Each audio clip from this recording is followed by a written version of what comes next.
પાટણના એક્ટિવ ધારાસભ્ય કિરીટભાઈ પટેલના જન્મદિન નિમિત્તે પાટણ નગરપાલિકાના નગરોળ તંત્રને જગાડવા માટે પાટણના એક્ટિવ ધારાસભ્ય કિરીટભાઈ પટેલ દ્વારા પાટણના અલગ અલગ વિસ્તારમાં સ્વચ્છતા અભિયાન અને પાટણના અલગ અલગ વિસ્તારમાં ખાડા પૂરવાનો કાર્યક્રમ રાખવામાં આવ્યો હતો. આ કાર્યક્રમ દરમિયાન પાટણ જિલ્લા કોંગ્રેસ, પાટણ શહેર કોંગ્રેસના આગેવાન અને કાર્યકરો હાજર હતા. પાટણ નગરપાલિકાના હદમાં આવતા વોર્ડ નંબર 11 વિસ્તાર નિર્મલનગર વાળો રોડ યશ વિહારની પાછળના ભાગમાં સ્વચ્છતા અભિયાન હાથ ધરવામાં આવ્યું.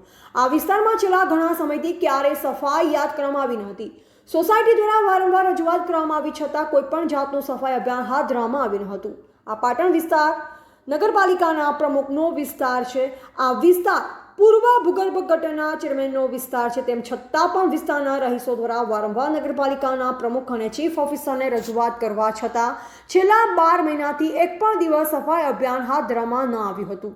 પાટણના એક્ટિવ ધારાસભ્ય કિરીટ પટેલના જન્મદિવસે કોંગ્રેસના તમામ કાર્યકરો સાથે આજરોજ સફાઈ અભિયાન હાથ ધરીને દવાનો છંટકાવ કરવામાં આવ્યો. 2 દિવસ અગાઉ કચરાના ઢગલાથી 500 મીટર દૂર જ પાણીની ટાંકીનું ભાજપના આગેવાનો દ્વારા ખાતમુહૂર્ત કરવામાં આવ્યું, પરંતુ પ્રજાને પડતી મુશ્કેલી અને આ ગંદકીની સમસ્યા ભારતીય જનતા પાર્ટીના શાસકો અને તેમના આગેવાનોને લોકોએ રજૂઆત કરવા છતાં નજરમાં ન આવી. અહીંયા 25 હેલો ટ્રેક્ટર જેટલા કચરાની સફાઈ કરવામાં આવી. ધ ગુજરાત લાઈવ ન્યૂઝ સાથે ગોવાભાઈ આહિર.